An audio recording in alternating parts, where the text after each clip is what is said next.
Hola a todos, todos y todas, buenas tardes. Hoy día es la tercera jornada de la Escuela Internacional de Verano de Periodismo UDP. Hoy día nos acompaña Eliezer Budasov, que va a dictar el taller Historias locales para audiencias globales, cómo pensar proyectos periodísticos. Eliezer, yo lo conocí primero por su voz, antes de su cara, como copresentador del podcast de El Hilo. Son podcasts que creó y empezó a difundir Radio Ambulante este año y se transformó en un imprescindible, al menos en mi dieta informativa. Es un podcast semanal que cuenta las historias de América Latina de la contingencia, así como Radio Ambulante las contaba de no contingentes. Y es además editor de proyectos especiales del diario El País. Eliezer es argentino, pero vive en Ciudad de México, donde además es profesor de estilo y narrativas en periodismo en la maestría de periodismo sobre políticas públicas del Centro de Investigación y Docencia Económica CIDE. Eliezer fue director editorial del New York Times en español en su primera etapa y también fue editor de la mítica revista Etiqueta Negra de Perú. Ha sido ganador del premio de crónicas Las Nuevas Plumas, finalista del premio Gabo. Pero la verdad es que sus textos y reportajes han sido publicados en distintos medios de América y Europa. Bienvenido, Eliezer, esta tarde. Bueno, Francisca, muchas gracias por la invitación. Bueno, y muchas gracias a todos los que están esta tarde, digamos, esta tarde de verano en Chile. Bueno, tampoco es que puedan salir, pero que están esta tarde en esta clase, digamos, en esta conversación. A mí me ha gustado mucho la invitación de Francisca porque, bueno, hace mucho tiempo escucho y tengo colegas queridos, digamos, relacionados con la Universidad Diego Portales, pero nunca había tenido ocasión de hacer nada, digamos, ¿no? con la universidad. Y en principio, mi idea es un poco, digamos, esta idea a la que llegamos compartiendo, digamos, intercambiando correos con Francisca, de hablar de historias locales para audiencias globales, de cómo pensar proyectos periodísticos. Tiene que ver un poco con realmente lo que ha sido mi experiencia profesional en los últimos 7 años, digamos, ¿no? Entonces, un poco lo que voy a hacer, digamos, lo que voy a tratar de hacer con ustedes durante unos 40 minutos, una hora, es contarles, digamos, que el producto destilado de algunos de los principales aprendizajes que he tenido, digamos, trabajando en proyectos que están hechos como localmente, pero que son proyectos fundamentalmente, digamos, orientados a audiencias globales, ¿no? Y sobre todo proyectos pensados para América Latina, pero, digamos, en realidad pensar en una audiencia, en un lector, en un oyente de América Latina, equivale a pensar en un lector universal, digamos, ¿no? Yo básicamente en los últimos 7 años, como les contaba, digamos, mi principal trabajo ha sido editor de proyectos que se hacen pensando así. Primero, digamos, así es como se concebía cada edición de Etiqueta Negra, digamos, que se producía en Lima, pero era una revista pensada para un lector universal. Así se pensaba también la edición de The New York Times en español, digamos. Al menos así se pensaba el trabajo de curaduría y selección de material, pero también la pequeña porción de producción de contenido original en español que hacíamos, digamos. Así se piensa, digamos, cada semana el hilo, y así se pensó el hilo desde su comienzo, y así se piensan también, digamos, los proyectos especiales del país América, ¿no? Escribir y producir para América Latina, como les decía, es como en realidad hacerlo para un lector universal. Y eso supone siempre un problema doble de selección. En realidad es un mismo problema, ¿no? Pero que tiene como 2 caras, digamos, ¿no? Por un lado, digamos, el pensar que las historias demasiado locales no tienen interés alguno para audiencias globales, digamos, ¿no? Y por otro lado, que es la otra cara de lo mismo, es pensar que las historias de otros sitios que suceden en otros países no tienen interés alguno para las audiencias locales, digamos, ¿no? En ese sentido, yo quiero empezar contándoles como 2 historias que para mí son emblemáticas de este problema y que he tenido como en distintos medios, ¿no? Una era, digamos, un caso clásico que sucedía en Etiqueta Negra, ¿no? Y este es como con algunas variaciones, digamos, pero un diálogo real como que he tenido con gente que me hacía pitches de una historia, ¿no? Que me mandaba un sumario, una propuesta de una historia. Muchas veces yo tenía digamos, esta situación en que recuerdo una vez, digamos, un colega de El Salvador me escribió para proponerme una historia y me dijo, no es que me mandó un correo, sino que me contactó, no me acuerdo si por Twitter, por Facebook, y me dijo, tengo una historia con, voy a decir una exageración, ¿no? Pero con 800 decapitados por una mara, digamos, ¿no? O tengo una historia con una mara que, digamos, esta mañana desayunó 50 bebés vivos, digamos, ¿no? Y entonces, claro, digamos, la primera respuesta a eso que yo daba es como, oye, bueno, gracias por, digamos, por escribir, pero ¿y de qué se trata tu historia? Digamos, ¿no? Y entonces la respuesta siempre era, bueno, pues de los 800 decapitados, ¿no? O de esta gente que come bebés crudos, digamos, ¿no? Y yo decía, no, ya, digamos, como, esa es la parte anecdótica de una historia, ¿no? La parte contingente, pero realmente de qué se trata tu historia, ¿no? Bueno, muchas veces esto siempre terminaba como mal, digamos, ¿no? No terminaba bien, eran diálogos que terminaban mal, porque yo entiendo, y eso es otro tema para discutir, pero cuando tú vives, digamos, en un lugar donde la violencia es omnipresente y estás cubriendo eso, te resulta imposible que otra persona no entienda la urgencia y la importancia de ese tema. Ahora, yo justamente, digamos, y después lo explicaba y lo he hablado, lo que yo le decía es, mira, digamos, obviamente es una historia impresionante, ¿ya?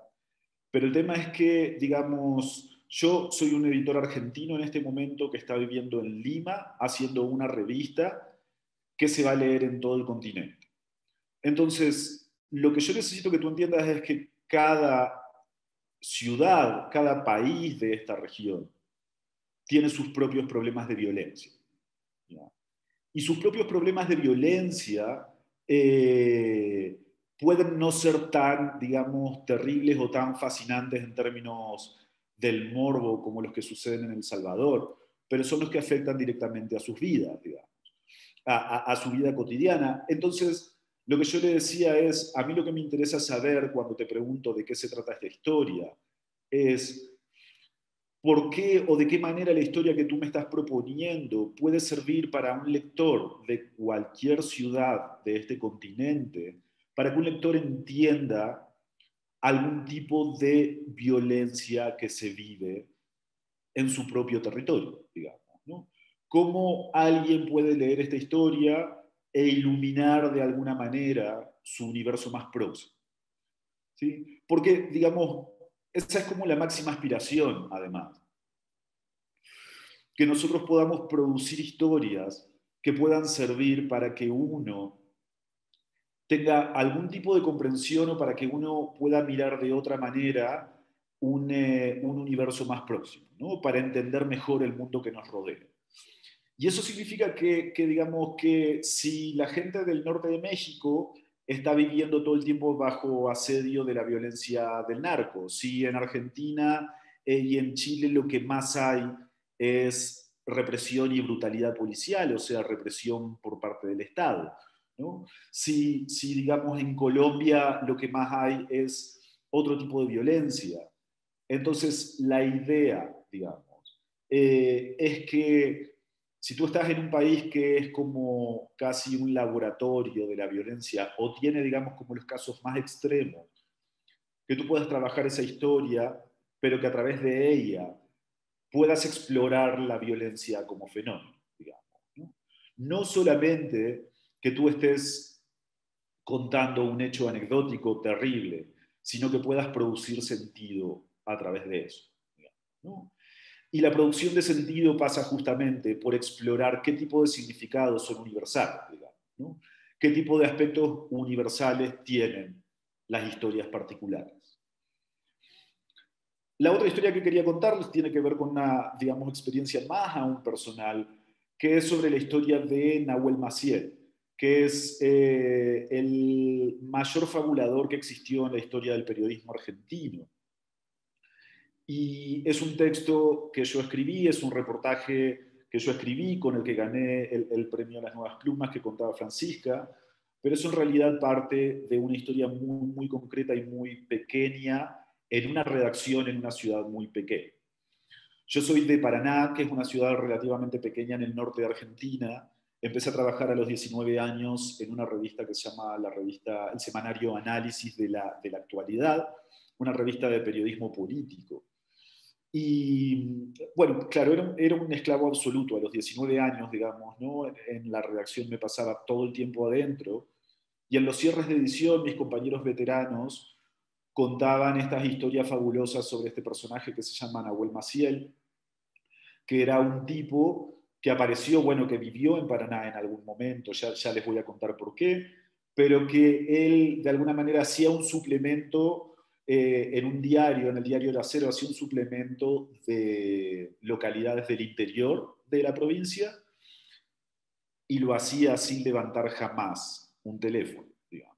O sea, llegaba y escribía 8 páginas sobre localidades del interior de la provincia, sin levantar nunca un teléfono, ¿no? Y después, digamos, era un tipo que desaparecía. Empezaron a contar que este tipo había publicado entrevistas falsas a Gabriel García Márquez en un diario importante de Buenos Aires, que este tipo había, digamos, como publicado entrevistas falsas a Mario Vargas Llosa en este mismo diario.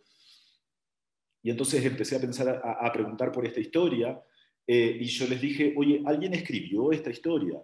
Y lo que me dijeron fue, esa historia ya se conoce, digamos, ¿no? Y sí, en la revista Noticias alguien ya publicó un reportaje, no sé qué. Bueno, la cosa es que yo siempre tuve esta historia en la cabeza, entré, digamos, de alguna manera a ver, si habían publicado solamente 2 reportajes en medios nacionales, digamos, en esta revista nacional. Una era, digamos, una nota que evidentemente tenía un sesgo porque la había hecho el editor al que él estafó, digamos, en Buenos Aires. Y entonces yo dije, pues, pero esta historia no está contada, digamos, ¿no? O sea, esta historia que todos mis compañeros me están diciendo, esa historia ya está. Digamos, era para mí una historia que no estaba contada en absoluto. Yo les voy a contar como muy brevemente, Nahuel Maciel es un tipo que en 1992 cayó a la redacción del diario El Cronista Comercial, un diario que en ese momento estaba expandiéndose y quería ganar a lectores progresistas, digamos, sobre todo con cultura. Cayó diciendo que él era hijo de digamos, era hijo de madre mapuche, violada por el hombre blanco, digamos, y que venía a ofrecer una entrevista que le había hecho a Mario Vargas Llosa por fax. ¿Ya? Piensen que es el 92, digamos, ¿no? Internet no estaba popularizado como ahora. Y claro, los editores alucinaron con este personaje, ¿no? ¿Quién es este señor mapuche que entrevista a Mario Vargas Llosa por fax y no sé qué?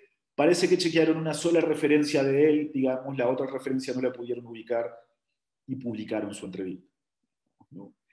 Y a partir de ahí empezaron a publicar otras entrevistas, y en un momento él publicó una entrevista a Gabriel García Márquez, y el editor dijo, el diario estaba lanzando una editorial, el editor dijo, puta, si hubiese sido más larga, tal vez la hubiésemos podido publicar, digamos, ¿no? Hubiésemos podido convertirla en un libro. Y él dijo, bueno, puedo intentarlo, digamos, ¿no?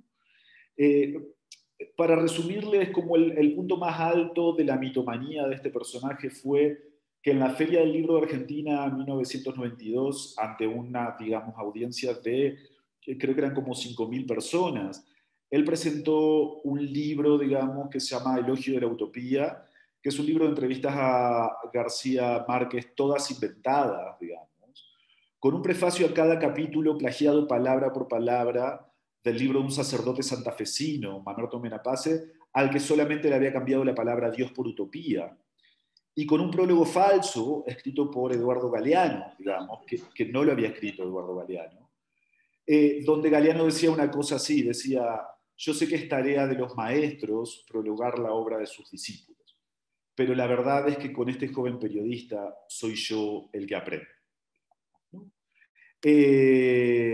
Bueno, era un descarado absoluto, digamos, ¿no? El tema estalló, digamos, estalló en Buenos Aires, a él en un momento le dijeron que desapareciera, todos estos libros fueron recogidos por la editorial e incendiados, digamos, ¿no? A él le dijeron que desapareciera y él en ese momento apareció en Paraná, digamos, ¿no? Que es la ciudad en la que yo nací, donde el semanario Análisis se estaba convirtiendo en un periódico. Llegó con un currículum que era una obra de arte del copy-paste artesanal, digamos, con las notas que había publicado en el Cronista Comercial, no sé qué, y básicamente lo pusieron a darle clases a todos los jóvenes de la redacción. Así yo me terminé enterando de esta historia, que era una historia muy local, digamos, y que en realidad eh, solamente había sido contada como una forma de denuncia. La cosa es que lo que yo hice a partir de ese momento, cuando me di cuenta de eso, fue en un momento, yo ya no estaba viviendo en Paraná cuando decidí que quería escribir esa historia, es volver y entrevistar a todos los que habían sido mis compañeros veteranos de redacción, ¿no? Entrevisté a gente que estaba al lado mío para saber si, bueno, esta historia tenía potencial o no, digamos, ¿no? Finalmente, claro, la historia la mandé, ganó el concurso, cada vez que la cuento, digamos, la gente alucina, tiene un montón de cosas impresionantes, este personaje y esta historia. O sea, él en algún momento ofreció entrevistas con premios Nobel que habían muerto hacía 3 años, digamos, ¿no? Así en parte lo descubrieron. Obviamente era mentira, digamos, lo de que era mapuche, tampoco se llama Nahuel Maciel, pero bueno, esta historia, digamos, que yo lo que veía ahí era que tenía, en realidad, en México hay un dicho cuando los periodistas van a hablar de los periodistas, y es un dicho casi mafioso, y es perro no come perro, digamos, ¿no? Cada país nuestro debe tener alguna frase sobre esto. En Argentina se dice entre bomberos no nos pisamos la manguera. Eh, pero en realidad yo, que digamos el universo más próximo que conocía era el de las redacciones y del periodismo, para mí su historia hablaba en realidad del mundo de la prensa, ¿no? Y su historia hablaba del mundo de la prensa de una manera que era bastante universal, digamos, porque involucraba el ego, involucraba a los editores ansiosos por ganar público y por, digamos, y por tener una primicia, involucraba, digamos, cómo el sistema puede ser falible a personajes inescrupulosos, algo que nos sigue pasando hasta hoy, digamos, ¿no? A pesar de que tenemos internet. Entonces, de alguna manera, por eso el libro se llama El hombre que se convirtió en espejo, porque para mí él era simplemente la excusa para contar, digamos, todo lo que reflejaba sobre el mundo de la prensa, el que yo conocía por lo menos o el que conocía en Argentina, ¿no? Eh, Ahora, la lección para mí de esta historia es que era una historia hiperlocal, que era absolutamente universal, ¿no? Y la lección también era que, a pesar de que un montón de gente me decía, esta historia ya está contada, yo creía que realmente esta historia no estaba contada, digamos, ¿no? Eh, lo de Nahuel Maciel, digamos, también obedece a una cosa que dice siempre Susan Orlean entre sus lecciones, ¿no? Susan Orlean es esta escritora, la que hizo El ladrón de orquídeas. Ella es como escritora de staff del New Yorker, ha hecho un montón, digamos, de historias que son como muy conocidas, sobre todo sobre animales y gente desconocida, ¿no? Y ella en un momento da como la primera lección, algo que le llama, no sé si lo llama así, pero es como la prueba del VAR, digamos, ¿no? Y entonces ella dice, a todos ustedes si se dedican a la prensa les habrá pasado que tienen un amigo que no hace periodismo o que no hace, y que dice, si yo te contara mi historia, digamos, ¿no? O pues yo tengo una historia que vale mucho la pena para contar. Y ella dice, todo el mundo cree que tiene un abuelo que es increíble, digamos, ¿no? Todo el mundo cree que tiene un gato que es alucinante, que nadie más lo tiene. Todo el mundo cree que tiene un perro, digamos, y la historia de un perro que es impresionante, ¿no? Ahora ella dice, la verdadera prueba de que uno realmente tiene una historia entre manos es si tú en un bar, digamos, no en una situación hipotética, pero estás en la barra de un bar o en la mesa a una fiesta que te han invitado con 20 desconocidos. Si tú consigues, digamos, cautivar a esa gente durante 15 minutos con esa historia, entonces posiblemente tienes esta historia entre manos. Y yo comparto esta lección porque es algo que usábamos mucho en Etiqueta Negra y porque me parece muy útil para el momento de pensar, no en proyectos, sino en historias, digamos, periodísticas, para lectores universales. Y es la prueba de si uno realmente tiene algo entre manos, tiene que ver un montón con esto. Yo lo hacía un montón con lo de Nahuel Maciel, cada vez que iba a una fiesta, tomaba 2 copas y le empezaba a contar a la gente esta historia, digamos, ¿no? Y en algunos lugares, sobre todo si eran periodistas, tenía a toda la fiesta hablando de Nahuel Maciel, digamos. Eh, entonces, la concepción de que hay algo, digamos, de que es demasiado local o de que ya ha sido contado demasiadas veces, es posiblemente una cosa que sucede en microclima, ¿no? Digo, hay un montón de otros ejemplos. Leila Guerriero, por ejemplo, ganó el premio, cuando era el premio CEMEX FNPI, con una historia que se llama El rastro en los huesos, que es un reportaje sobre el equipo argentino de antropología forense, que es el que se dedica a identificar desaparecidos en Argentina y en todo el continente, ¿no? Esa era una historia que había sido contada 80.000 veces. Dentro de Argentina, posiblemente dentro de los países nuestros que han sufrido violencia política, no en todo el mundo, no en toda la región, y no posiblemente como lo hizo ella, digamos, ¿no? Ahora, el tema también está en distinguir cuando una historia es demasiado local, digamos, y cuando realmente tiene un valor universal, ¿no? Ella, de hecho, siempre cuenta esto y siempre lo dice de esta manera. Ella dice, yo creo que no hay historias que ya hayan sido contadas, digamos, ¿no? Hace poco a mí me tocó ser jurado de un premio de periodismo digital en Colombia, y no sé si todos ustedes conocen la historia del asalto al Palacio de Justicia en Colombia. Yo la había escuchado mencionar, pero nunca le había puesto demasiada atención, y de hecho no había escuchado los 2 episodios que ha hecho Radio Ambulante al respecto. Eh, y me quedé fascinado, digamos, durante toda una noche, digamos, estuve, no solamente después de ver los trabajos que habían producido, sino que estuve buscando material y leyendo porque me parecía una historia alucinante, ¿no?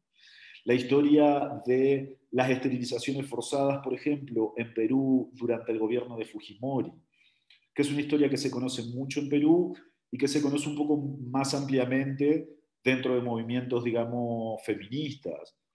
Es una historia que casi no se conoce en el resto del continente. O sea que durante los 90 él tuvo un plan sistemático con cuotas, digamos.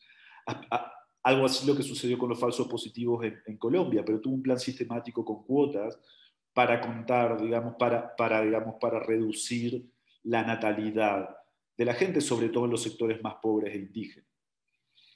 Y esa historia, digamos, o sea, una propuesta para producir esa historia, ganó la primera beca del premio de beca Oxfam FNPI, digamos que era también una beca para producir historias sobre desigualdad de género, digamos, ¿no? Y estamos hablando de una historia que sucedió en los 90. Entonces, yo empiezo a contarle esto a ustedes, digamos, porque mi primera experiencia, mi primera aproximación en el trabajo de proyectos periodísticos para audiencias globales tiene que ver con las historias, digamos, ¿no? La primera aproximación para mí tiene que ver con cómo pensar como editor qué historias pueden impactar audiencias globales y qué historias no, digamos, ¿no? Y tampoco es que haya una fórmula establecida, digamos, ¿no? Hay trucos. Ahora, al momento de pensar, digamos, como en un proyecto, y eso lo he aprendido también, sobre todo, digamos, en el último tiempo, por trabajar en lugares de los que, bueno, digamos, o me han despedido, no por, no por culpa mía, pero por decisiones empresariales, o porque, digamos, realmente uno tiene que pensar en cómo hacer un proyecto sostenible. El trabajar para audiencias globales también tiene el problema de la ambición, ¿no? Y a mí me parece que es algo que uno no tiene mucho en cuenta cuando, cuando uno va a pensar en proyectos periodísticos globales y de manera hipotética, ¿no? Una cosa que yo justo estaba hablando con Francisca antes de empezar la clase, pero Etiqueta Negra, que tenía como este nivel de exigencia y este digamos, y este lujo de textos, era una revista mensual. ¿Ya? Entonces, para poder lograr el nivel de calidad que tenía, con los escasos recursos que tenía, básicamente lo que hacía era explotar a la gente hasta, digamos, crisis nerviosas, ¿no? O sea, pero no, realmente lo que tenía era una fórmula en que tenía dos editores bien pagos que trabajaban, digamos, como muy, de manera muy obsesiva, con periodistas con muchas ganas de trabajar y de hacer una historia por el amor propio. Pero era una fórmula que había encontrado para llegar al máximo de calidad con las condiciones de posibilidad que tenía, digamos, ¿no?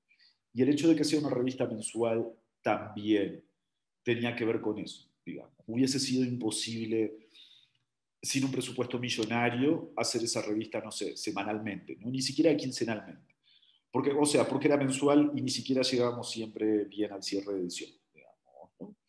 Eh, yo ahora, como contaba, digamos, Francisca, trabajo en El Hilo, que es un podcast informativo semanal, digamos, ¿no? Obviamente, en El Hilo, si no lo han escuchado, básicamente lo que hacemos es elegir lo que consideramos la principal historia de la semana y hacer un clavado profundo, digamos, en cuál es el significado de esa noticia, digamos, ¿no? Cómo se llegó ahí, qué implica hacia el futuro, digamos. Hacemos un trabajo de desarmar y de profundizar una noticia que está dando vueltas, digamos, por todos nuestros timelines y por todos los periódicos de la región, aunque sea una noticia muy particular, ¿no? Como ahora lo de Estados Unidos. Obviamente es como hace el Daily, digamos, en el New York Times. El Hilo es un podcast que tiene noticias suficientes para poder hacer un episodio diario, ¿no? Lo que no tenemos son recursos, ni energías, ni vida suficiente para hacerlo nosotros, ¿no? Entonces el Hilo es un proyecto que tiene a 11 personas trabajando una semana para hacer media hora decente de audio de manera semanal. Eh, Digo porque yo lo he dicho esto en algunos talleres, digamos, sobre principios del podcast, y claro, no es lo mismo que sentarte con tu iPhone, con el voice memo del iPhone, grabarte y después editar en un, digamos, programa pirateado, ¿no? O sea, digo, sí, el nivel de la ambición eh, tiene que medirse de acuerdo a, bueno, la relación de fuerzas, ¿no? A las posibilidades reales que uno tiene. Yo no sé si esto es demasiado obvio, pero en realidad, en mi experiencia, no es algo tan obvio. Cuando yo creo que proyectos periodísticos no son necesariamente un proyecto de un medio o un proyecto de un podcast semanal. Un proyecto periodístico es también la idea de cualquiera de nosotros de desarrollar alguna historia periodística que tengamos muchas ganas de hacer y que implique tiempo y que implique ambición. Y eso puede ser un proyecto para presentar, no sé, a un grant o para desarrollar simplemente, para encontrar la forma de hacer algo que queremos hacer, ¿no? Y entonces cuando yo era editor en el New York Times, en español, un montón de veces la gente llegaba con propuestas eh, que eran como descomunales, ¿no? Muchas veces los periodistas pensaban que solamente iban a poder, digamos, como acceder a un medio como el Times si proponían algo como completamente fuera de serie.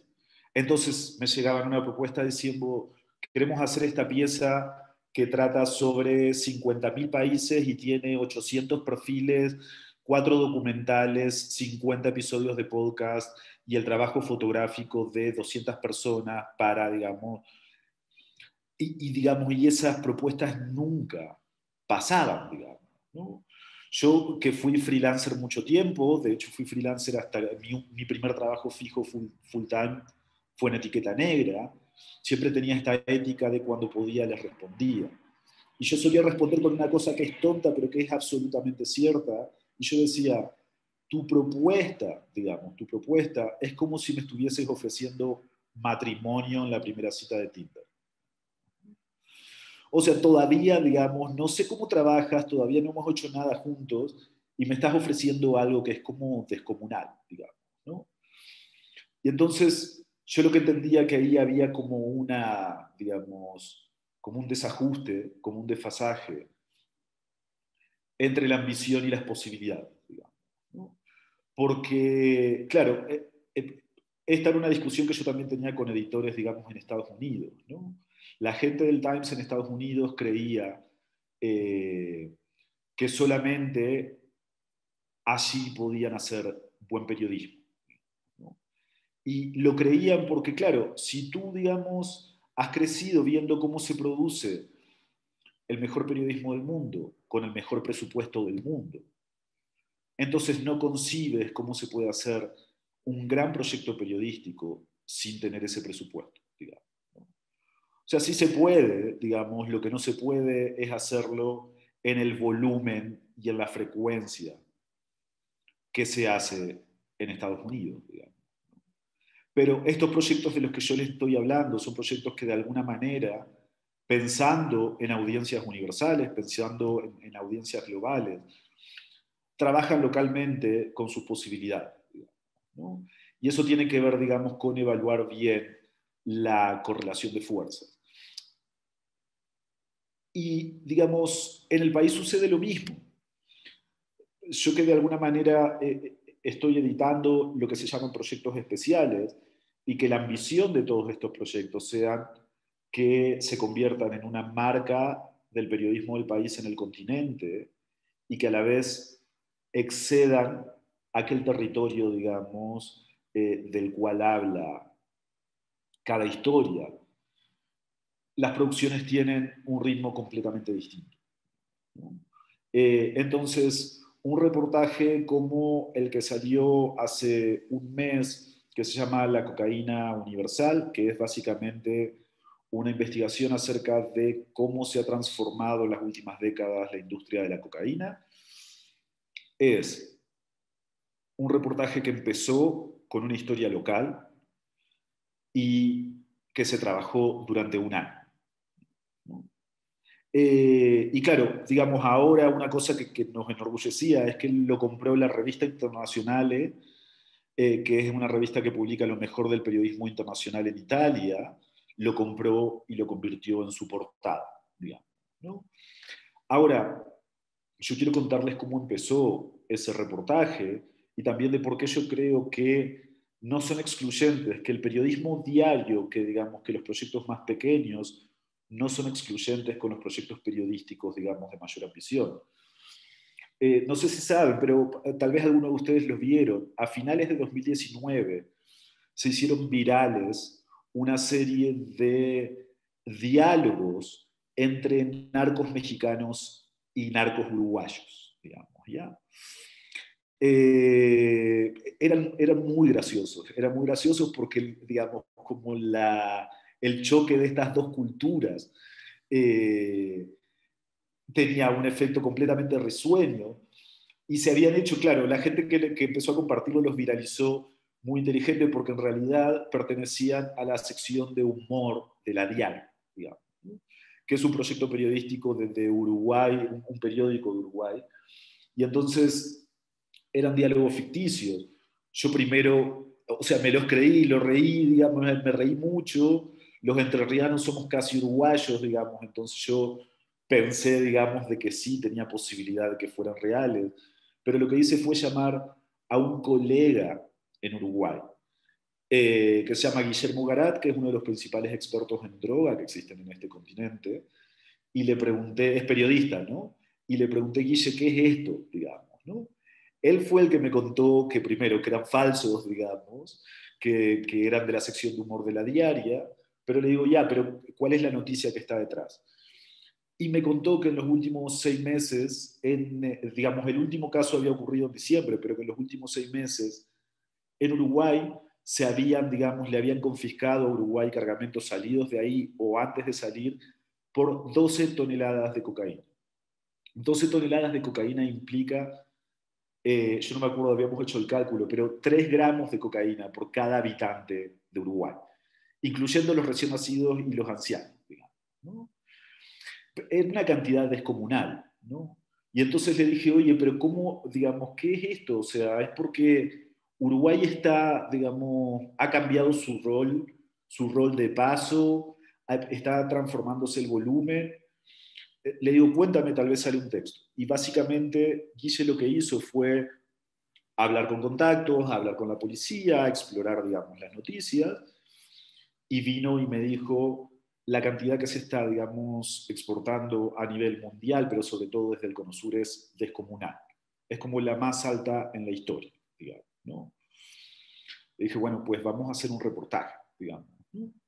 Eh, Ese reportaje, digo, él no es parte del staff del país y es muy difícil para mí a veces, digamos, tratar de incorporar colaboradores externos, ¿no? Que no sean colaboradores fijos, pero era la persona que tenía la historia. Y era una historia que empezaba con algo súper puntual, que era un productor agrícola de Uruguay, porque, claro, lo que revelaba también es que en verdad cada vez más la industria, digamos, de la cocaína dejaba de ser una cuestión de cárteles y era una actividad empresarial fragmentada, con clústeres, digamos, y eso hacía que, sobre todo en el Cono Sur, se enredara mucho con la producción agrícola, digamos, ¿no? Ustedes saben que Paraguay, Brasil, Uruguay, Argentina, parte de sus principales producciones son la exportación de soja, digamos, ¿no? De soja o de granos, digamos, ¿no? De materia prima. Eh, y entonces era una historia local de un productor local, digamos, lo que había generado esto, y a partir de ahí empezamos, digamos, como a tirar de esa soga, ¿no? Esto de que en realidad ningún otro medio en el continente haya tomado, digamos, esta historia, porque ¿a quién le importa Uruguay, donde nunca pasa nada, digamos, ¿no? Porque es una mentalidad de editor que es eso también. Y aparte es como, y aunque pasara, digamos, ¿no? Los editores piensan, Uruguay tiene, ¿qué? 4 millones de habitantes. De esos, ¿cuántos pueden ser lectores? 1 millón. De esos, ¿cuántos? O sea, los editores que piensan en términos de esos números, digamos, no ven que ahí hay una historia que va mucho más allá del territorio uruguayo, ¿no? Y para mí esa historia es un gran ejemplo de un proyecto periodístico, digamos, ¿no? De un proyecto periodístico que parte de una historia local y la hace en universal. Nosotros lo hicimos durante un montón de tiempo, en el medio nos pasó la pandemia, digamos. Hubo que obviamente actualizar la información, durante 3 meses ese texto estuvo muerto, digamos, después lo reactivamos. Pero lo que digo es, este proyecto era absolutamente compatible con el trabajo que hacíamos cotidianamente, con el trabajo que hacía cotidianamente yo, que soy editor a tiempo completo, con el trabajo que hacía cotidianamente Guille, que es freelancer a tiempo completo. Después sumamos un colega que también trabaja para el país, que se llama Jorge Galindo, que es experto en datos, digamos, ¿no? Que es algo buenísimo, digamos, porque, claro, él podía ayudarnos a visualizar o a encontrar problemas en nuestra, digamos, en nuestra reportería de una manera en que nosotros no lo podíamos hacer. Y esa es otra cosa que a mí me parece una gran enseñanza, digamos, de los últimos 7 años, sobre todo cuando uno está pensando en proyectos ambiciosos.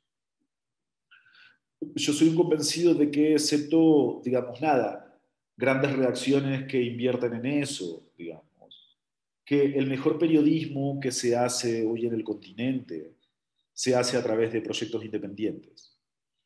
Lo hacen periodistas, digamos, en coalición o a través de fórmulas mixtas, digamos, pero incluso lo hacen grandes medios en coalición con medios independientes, ¿no?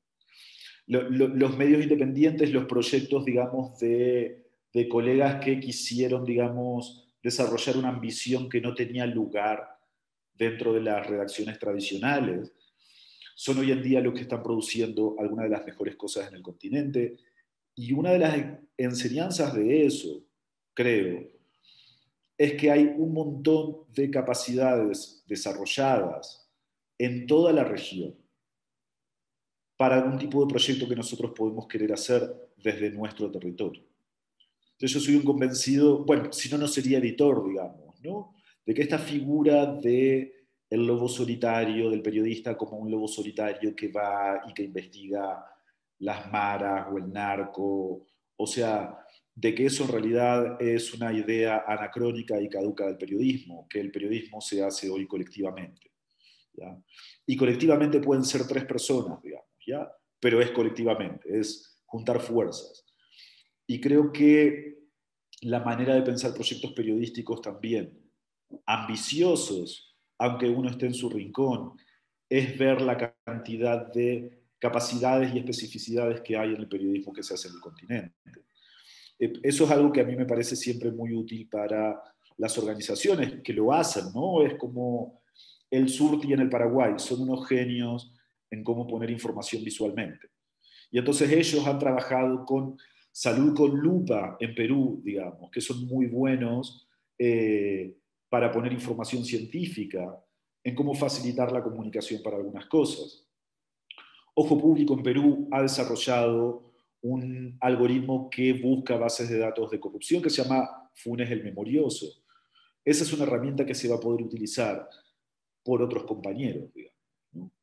Entonces, creo que una forma de también pensar en historias locales para audiencias globales es empezar a salir, digamos, del esquema en el que si uno quiere hacer algo, no puede hacerlo porque uno está en determinado territorio. Eso aparte es más, hoy es más mentira que nunca, digamos, ¿no? De que el territorio te restrinja para hacer algún tipo de trabajo ambicioso, pero de que uno no puede quedarse simplemente con los límites que uno tiene. Uno tiene que regular sus ambiciones con su capacidad de fuerza, pero su capacidad de fuerza puede ser bien amplia si uno empieza a mirar necesidades también y potenciales de otra gente que está haciendo lo mismo, ¿no?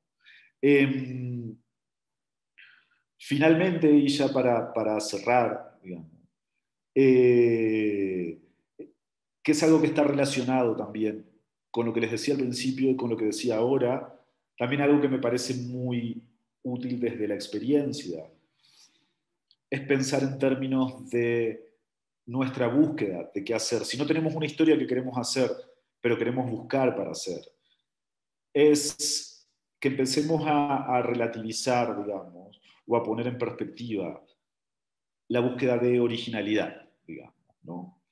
De tratar de hacer algo que no haya hecho nadie, digamos, ¿no? Eh, Todo el mundo ya ha hecho de todo. Yo creo que algo que decía, digamos, como en las clases de semiótica, que es una frase que a mí me quedó clavada, era, nadie es Adán en el lenguaje, digamos, ¿no? Yo creo que es algo que se podría aplicar a los proyectos periodísticos. Por un lado, digamos, la originalidad no es tratar de encontrar un tema, una cosa que nadie haya hecho, como les decía al principio, sino tal vez pensarlo de una manera que no se haya pensado, o tratar de tomarlo desde un ángulo que no se haya tomado, digamos, ¿no? Y por otro lado, es, digamos, tratar de no caer en este tipo de estándares tradicionales que forman parte de cada nuevo proyecto periodístico grande o muy ambicioso que yo he visto, digamos, ¿no? En los últimos 3 años yo he visto en México dos proyectos, particularmente cuando estaba preparando esta clase me acordé de dos, digamos, ¿no? Uno fue el de México.com. México.com, claro, aquí hay un nicho, como en todos nuestros países, y es que los grandes medios tradicionales tienen demasiados compromisos económicos o políticos, como para poder cubrir la realidad de una manera que lo hacían tal vez hace 30 años, o tal vez nosotros los idealizamos como eran hace 30 años, o yo los idealizo. Pero, digamos, muchos de los medios más tradicionales de nuestros países han dejado huérfanos a sus lectores más fieles, digamos, ¿no? Ese nicho para hacer un periodismo independiente, valioso, sigue estando ahí. Han crecido un montón de estos proyectos de los que yo hablaba en los últimos años, pero cada tanto hay un señor, digamos, como muy rico que dice, yo puedo hacerlo bien. O sea, nadie sabe hacerlo, yo puedo hacerlo bien. Por lo menos esto sucedió en México.com. Un señor, digamos, que tenía como su fortuna y que creía que él sabía más de medios, digamos, que la gente que estaba en los medios. Entonces, quiso hacer un proyecto que tenía súper buenas intenciones, que era este México.com. Reunieron a un gran grupo de periodistas y se hicieron un plan, digamos, que era, claro, un plan a 3 años de crecimiento sostenido de audiencia, de hacer una audiencia basada en el compromiso, en el, digamos, en la gente que se queda enganchada con tu medio por el contenido, y a los 3 meses estaba queriendo tener 2 millones de usuarios únicos por mes. ¿Ya? Y el editor, digamos, le decía, mira, Max, yo lo conozco muy internamente la historia porque tengo muchos colegas que trabajaron ahí, que se fueron de ahí, que al día de hoy siguen reclamando que les paguen los aportes previsionales y sueldos que les deben de ahí. Eh, pero el editor le decía, mira, Max, eso es imposible. O sea, la propuesta con la que nosotros, digamos, nos propusimos empezar era construir de otro modo, digamos, ¿no? Y bueno, finalmente, digamos, el señor que financiaba el proyecto, terminó siendo víctima de lo que son víctimas hoy muchos de los medios tradicionales. Y es como el afán por el número, digamos, ¿no? Aunque no se sepa del todo qué es lo que quieren hacer con esos números, ¿no? Entonces, por un lado, yo siempre pienso en esta paradoja que es la de buscar un proyecto periodístico original, digamos, que cubra un vacío que nadie está cubriendo y pensarlo de la manera en que se han pensado todos los fracasos periodísticos de los últimos 20 años, ¿no? Entonces, creo que digamos que hay que tener eso muy en cuenta y que hay que tener muy en cuenta también que, digo, que uno puede hacer un proyecto, esto es un poco controversial, pero yo realmente lo creo, que uno puede hacer un proyecto periodístico más allá de la rentabilidad, digamos, ¿ya? Pero yo no estoy diciendo, digamos, yo no estoy diciendo que los periodistas tengan que vivir mal y que haya que ser un mártir, de ninguna manera, digamos, ¿no? Lo que yo digo es que si uno tiene una ambición periodística, no necesariamente esa ambición periodística tiene que ser, digamos, como el sentar un primer ladrillo para algo que sea universal y eterno, digamos, y completamente exitoso. Yo creo que uno puede regular, digamos, lo que uno quiere. Creo que proyectos muy exitosos, hace algún tiempo empezó a surgir la preocupación de que muchas organizaciones periodísticas independientes en el continente reciben financiamiento externo, obviamente, ¿no? Reciben financiamiento de Open Society, de la Fundación Ford, de distintas organizaciones, digamos, mundiales, que tienen fondos para esto. Mientras algunos compañeros lo piensan de una manera como preocupante, yo no creo que sea preocupante. Yo creo que hay que apelar a lo que sea que permita, primero, por un lado, que tengo compañeros, digamos, trabajando en organizaciones de cooperación internacional, que dicen, nosotros estamos viendo en este momento que el acceso a la información de calidad es tan importante como la preservación de los bosques, digamos, ¿ya? No es algo que está ligado necesariamente a, bueno, voy a ayudar a esta empresa para que sea redituable, sino esto es importante sostenerlo porque es importante para nuestra democracia. O sea, es importante para el mundo, digamos, ¿no? Para la ciudadanía. Eso por un lado. Y por otro lado, digamos, yo creo que algunos de los grandes proyectos que hoy tienen, digamos, como apoyo de su público, apoyo de sus oyentes, apoyo de sus lectores, son proyectos que empezaron, digamos, con la convicción de que sí se podía hacer un periodismo realmente pensado en la audiencia, pensado en los lectores, digamos, un periodismo que no esté pensando en ellos como consumidores, sino que use la propia sensibilidad para, digamos, para producir tu proyecto periodístico y que han crecido, digamos, ¿no? Uno de ellos es claramente Radio Ambulante, que el Radio Ambulante todos habrán visto, ¿no? Pero cuando se puso, digamos, como de moda este meme de así empezó, así sigue, Radio Ambulante empezó con una venta de galletas, digamos, ¿no? Ellos ponían así empezó y era una foto de Carolina Guerrero y Daniel Alarcón con sus hijos vendiendo galletas para financiar algunos de los primeros episodios, digamos, ¿no? La gente que fundó Ojo Público, que hacen un trabajo maravilloso, es gente que también su primera ambición era hacer el periodismo que no podían hacer en otro lugar, ¿no? Eh, entonces, nada, digamos, a pesar de... No era esto la charla, pero yo quiero cerrar, digamos, para empezar a conversar con ustedes abiertamente, en que a pesar de la situación, digamos, de la situación que suele haber en la industria, que es la industria la que está en crisis, lo que yo siempre digo es la industria la que está en crisis, no el periodismo el que está en crisis, ¿ya? Eh, entonces, bueno, yo soy optimista con la idea de que se pueden seguir pensando desde nuestros rincones de experiencia, desde nuestros rincones territoriales, se puede seguir pensando proyectos periodísticos globales y ambiciosos. Perdón, hablé un montón. ¿No? Eh, Bien. bueno, ¿Abrimos las preguntas?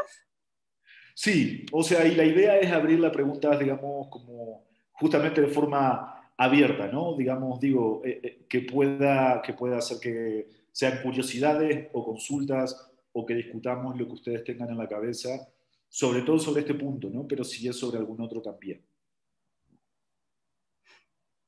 ¿Parto yo?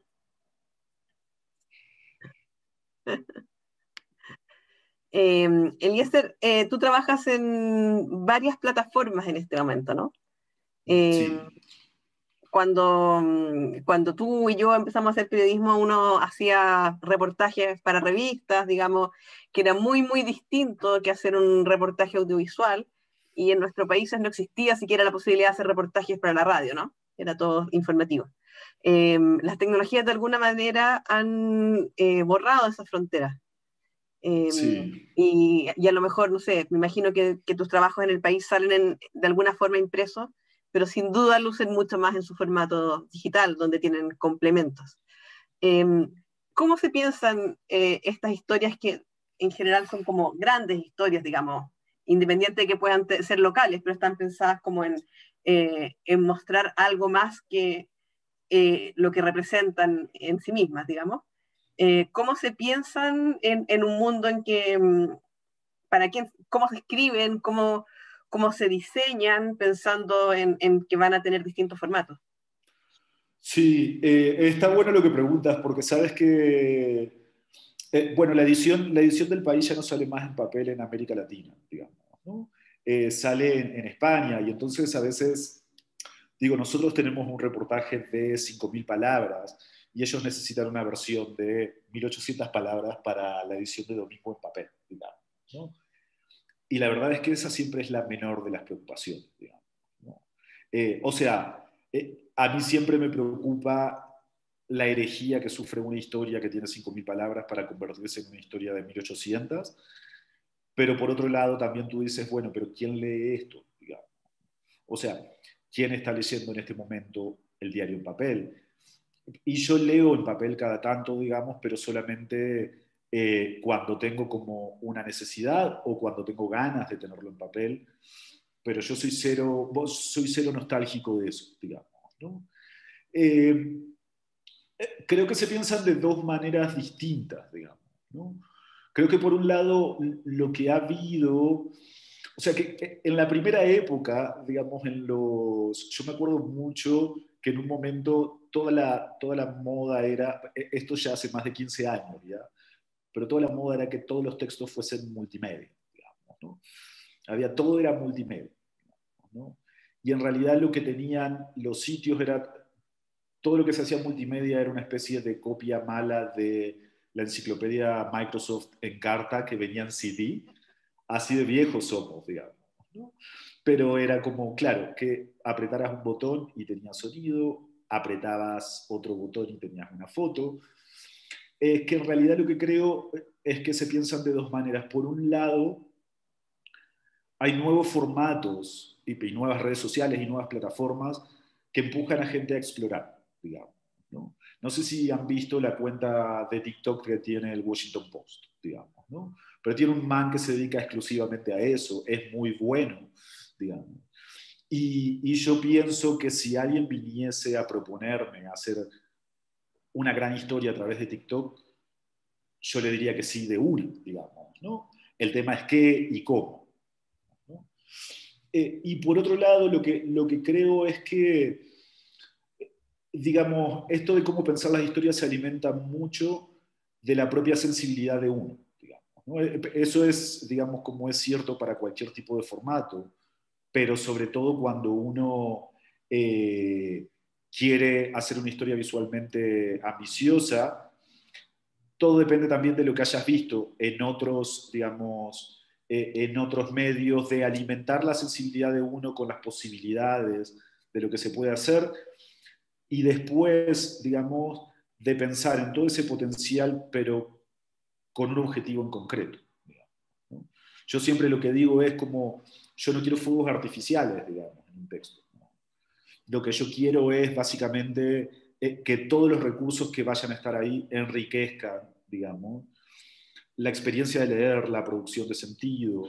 Y entonces ahí hay dos ejemplos que me gustan mucho, más de dos ejemplos, pero uno que no es algo que hicimos nosotros, que es un texto de ProPublica que se llama Anatomía de una masacre.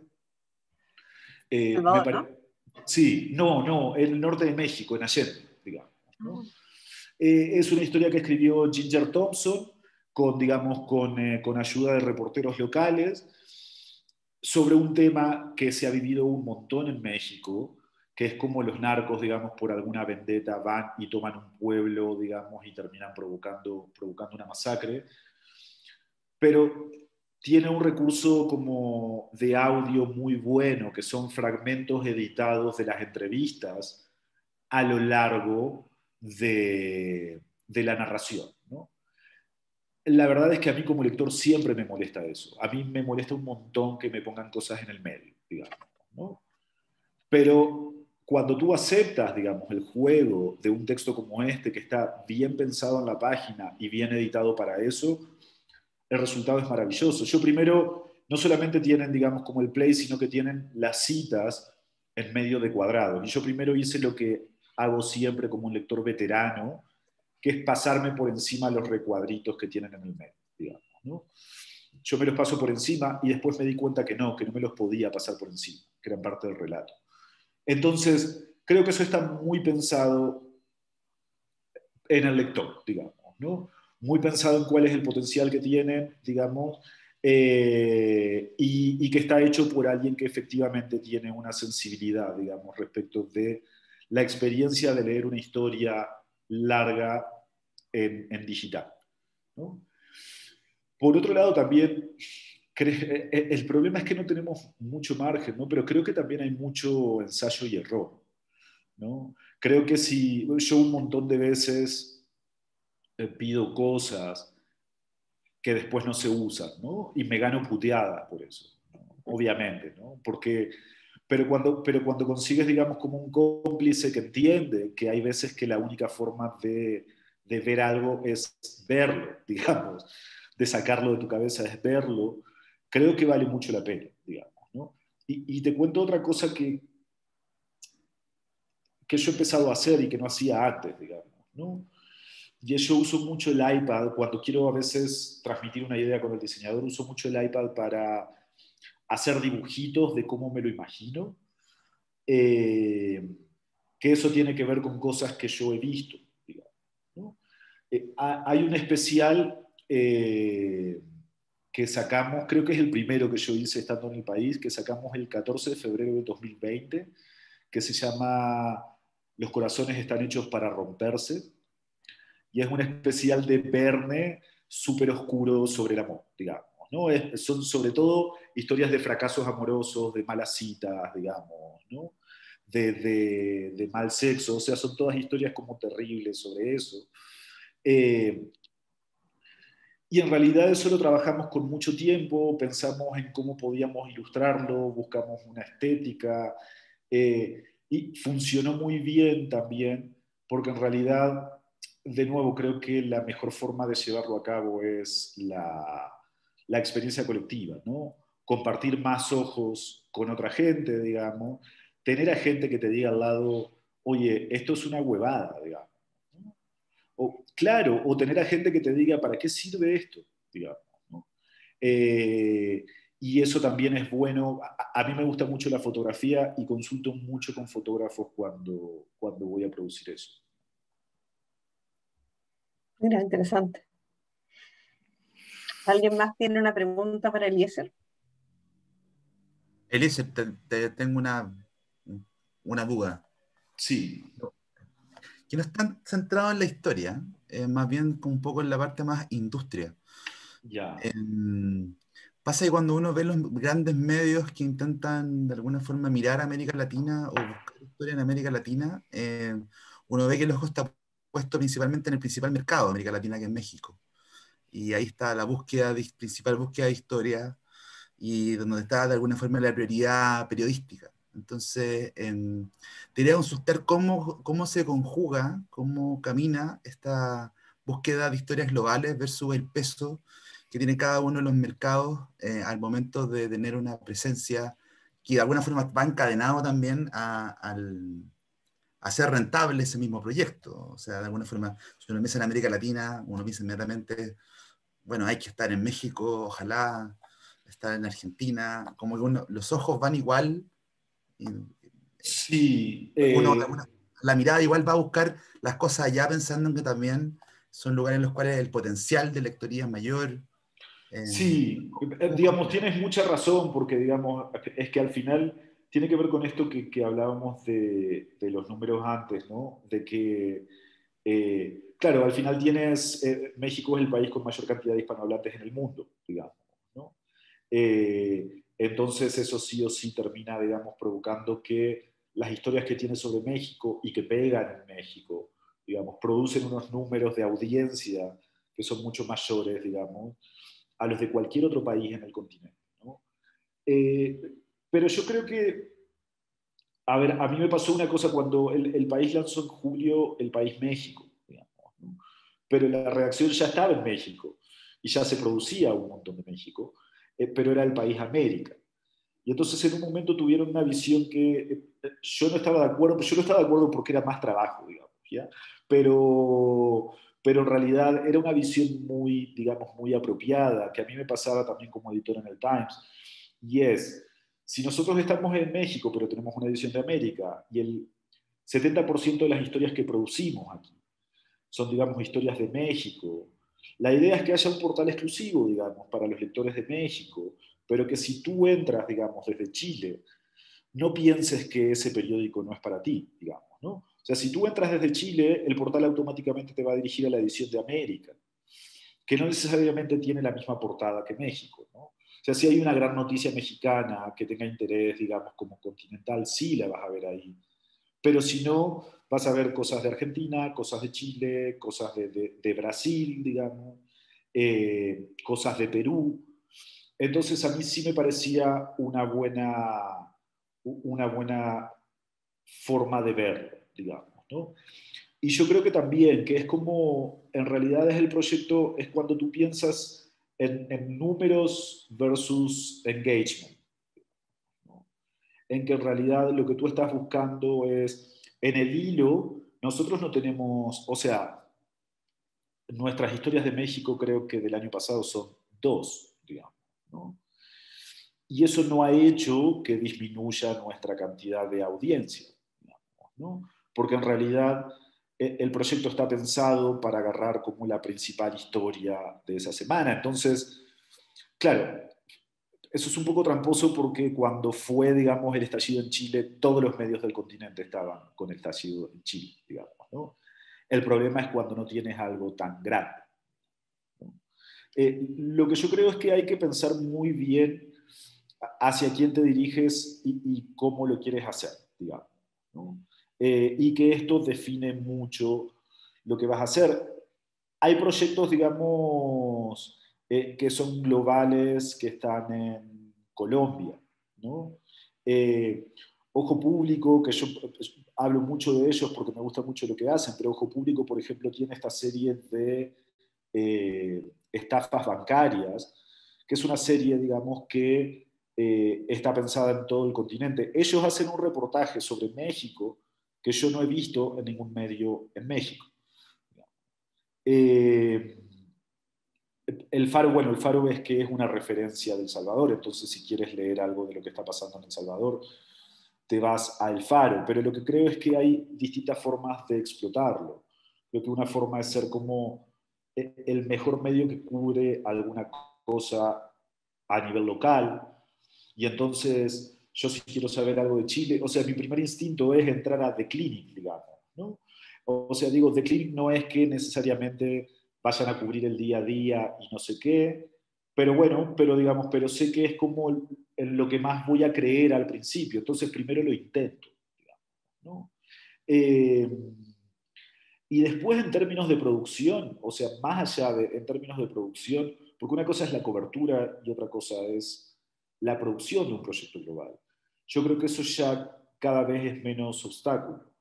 Nosotros lo de Deliro somos, o sea, yo que soy co-conductor, digamos, estoy en México y soy argentino. La productora ejecutiva está en Londres, el diseñador de sonido está en Berlín, el director periodístico está en Nueva York, la editora de audiencias está en Guatemala, una de las productoras está en Venezuela y otro productor está en México. Entonces, digamos, y el flujo de trabajo funciona perfecto, ¿no? Entonces creo que en términos de producción, eso ya no supone un obstáculo. En términos de cobertura, depende mucho de qué es lo que quieras, ¿no? Y lo último que digo es que cuando yo llegué a México me pasaba algo increíble. Creo que en algún momento lo intercambiamos con Francisca por Twitter. Y es, yo no entendía un puto titular, digamos, ¿no? O sea, no solamente que todos tienen este hábito, digamos, de empezar titulando Con verbo. con verbo, exacto, digamos, ¿no? Con verbo. Aún en los casos, digamos, más antinaturales, sino que están muy acostumbrados a usar siglas y cosas muy de política interna, ¿no? Entonces, a veces yo leía un titular, es que intima PGR a Peña por el CAF del PRI, ¿no? Y yo decía, ¿de qué está hablando? Digamos, ¿no? Y entonces cuando yo, digamos, trabajaba con los editores del Times en español, que la mayoría eran mexicanos, yo siempre les decía, es como, haz por favor un titular que pueda entender un uruguayo, digamos, ¿no? Y entonces ellos me decían, pero esta noticia no la va a leer un uruguayo. Entonces yo decía, pero no, pero es que ese es el problema, o sea, ese es un problema para pensar tu audiencia, porque está bien, o sea, si tienes algo, digamos, a ver, si vas a publicar una noticia que va a ser las internas de Morena, que es el partido de gobierno en México, yo te creo que es algo que solamente va a leer, digamos, un lector de México, ¿no? Y un lector que lee sobre política. Pero no eran el tipo de noticias que publicábamos. O sea, publicábamos cosas sobre cómo el canciller mexicano estaba negociando con Estados Unidos medidas para los migrantes centroamericanos que atraviesan México. Entonces, claro, digamos, ellos ponían Ebrard no sé qué, y entonces yo decía, no, no pongas Ebrard, pon el canciller de México, digamos. Porque yo no quiero que un lector entre justamente desde Uruguay y piense, este periódico no es para mí, digamos, ¿no? Entonces, bueno, son como tres niveles diferentes, ¿no? El de producción, el de qué defines en cobertura según cuál es tu audiencia, y el después es cómo editas el contenido, incluso si todos tus editores están en un solo país, ¿no? Nosotros teníamos discusiones sobre, digo también, sobre cómo nombrar, digamos, el famoso sorbete, el popote, la pajita, la pajilla, digamos, el pitillo, digamos, ¿cómo se le dice en Chile? Pajita o bombilla. Pajita o bombilla, ¿no? O sea, teníamos esas discusiones también, ¿no? Y un montón de veces encontrábamos soluciones como creativas a esa, o manteníamos el slang local explicando entre paréntesis qué significaba, digamos. En Venezuela, digamos, estar arrecho es estar enojado, pero eso en Colombia es estar cachondo, digamos, ¿no? Entonces, digo, ya después tienes un nivel de edición, pero creo que eso se puede utilizar también, digamos, como para explotar, ¿no? Y da un Eh, estilo al final, ¿no? ¿Qué? Que también es un estilo al final. Sí, exacto. Es que, ¿sabes qué? La discusión al principio empezó porque al principio en el Times en español, eso fue grandioso como experimento, yo no había llegado, pero intentaban hacer una especie de español neutro, para que porque la audiencia era la audiencia de todo el continente. El problema con el español neutro es que es un idioma que no habla ningún país de nosotros. O sea, ningún país habla el neutro, ¿no?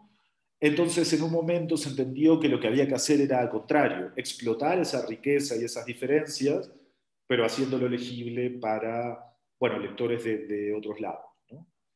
Eh, Hay una pregunta, considerando la relevancia, Patricia Sau pregunta, considerando la relevancia de generar audiencias regionales, ¿cuán insular o local crees que tiende a ser el periodismo y los nuevos proyectos periodísticos en Chile? Eh, es una pregunta complicada, digamos, ¿no? Primero porque es que yo no creo que sea necesariamente relevante generar audiencias regionales. Lo que yo creo que es importante es pensar en el potencial y en la posibilidad de las audiencias regionales, digamos, ¿no? Entonces, lo que yo creo es que muchas veces tú puedes hacer un proyecto que sea como muy insular, o sea, un proyecto que tenga la ambición de cubrir muy bien algo que no se cubre en tu país, y eso se convierte, digamos, como en una referencia para gente de la región. Entonces, claro, no todo el tiempo es que van a entrar lectores de afuera para ver tu medio, ¿no? Pero si yo quiero ver un punto muy específico, digamos, creo que el proyecto este, por ejemplo, Francisca, de sistematizar, digamos, abusos a los derechos humanos, es un gran ejemplo, digamos, ¿no? Nosotros entramos, cuando estábamos haciendo un episodio del hilo, digamos, sobre, Documenta. sí, estábamos haciendo un episodio sobre el voto por la Constitución, y para ver los tracks y para escribir sobre eso, entramos a Documenta, digamos, ¿no? Y entonces era esa referencia. Hay un proyecto, ahora está dentro de otro medio que se llama Sidio. Yo tengo una amiga, muy amiga española, que se llama Eva Belmonte. Eva Belmonte dirigía como cuando Internet todavía no era importante, o no era como, o cuando se trabajaba primero para el papel y después para Internet. Eva trabajaba en El Mundo, en la página web, digamos. Era muy buena y tenía reclamos a veces de los editores, qué loco, que le decían, oye, si tienes esta historia tan buena, déjala para el papel, digamos, ¿no? Es como no la explotes en la web, ¿no? La cosa es que en un momento hicieron una cosa horrible, digo, como una herejía y no sé qué, y la despidieron, digamos, a Eva, ¿no? Y ella estuvo como un tiempo buscando qué hacer y no sé qué, y en un momento se le ocurrió hacer algo que no hacía ningún medio español, que era leer todos los días el BOE, se llama el Boletín Oficial, digamos, de España, todos nuestros países tienen, que es donde realmente aparecen las cosas que están sucediendo, digamos, ¿no? Y los subsidios que se dan, los perdones que se dan, los cargos que se nombran. Y entonces ella empezó un blog que se llamaba El BOE Nuestro de Cada Día. Todos los días se levantaba más temprano que cualquier otra persona, durante 2 horas leía el BOE y pasaba en limpio lo más importante. Bueno, eso se convirtió en un proyecto de súper referencia.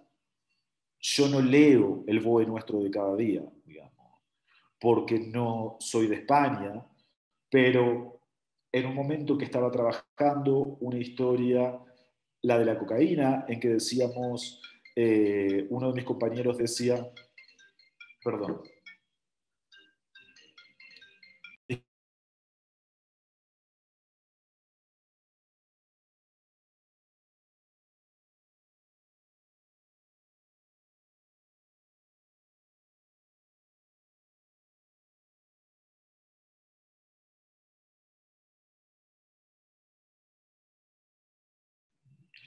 Les pido disculpas, me acabo de mudar y me iban a traer unos muebles, digamos. Entonces, no quiero que se los lleven de nuevo. Eh, eh,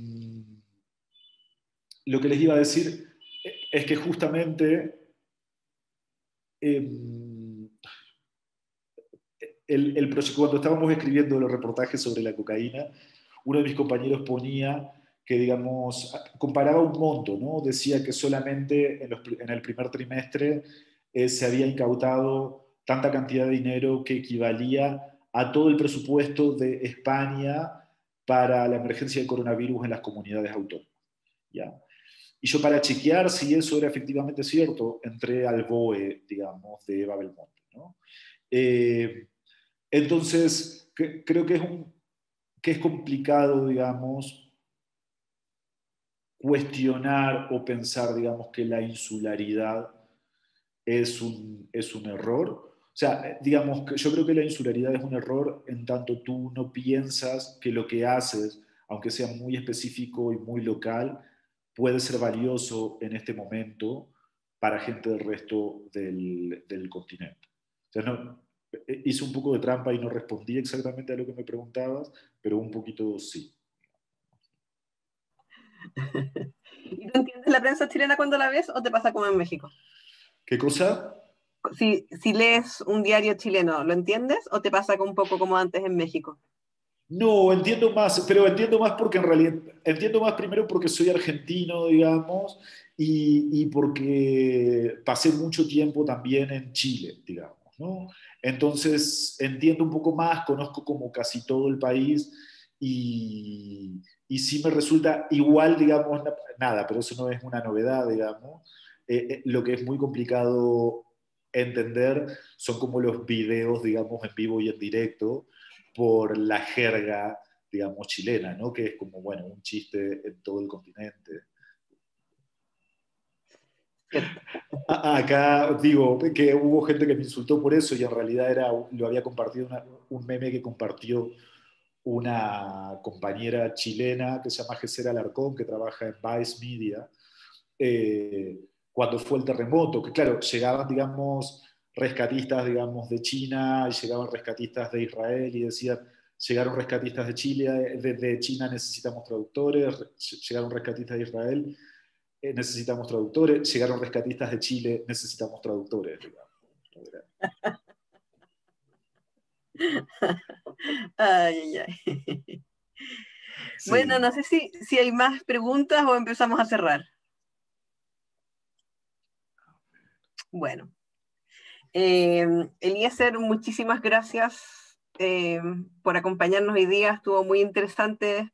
Eh, Dejaste o sea, muy buenas ideas y además me parece muy inspirador todo lo que dijiste respecto a qué pensar cuando haces un proyecto periodístico, digamos.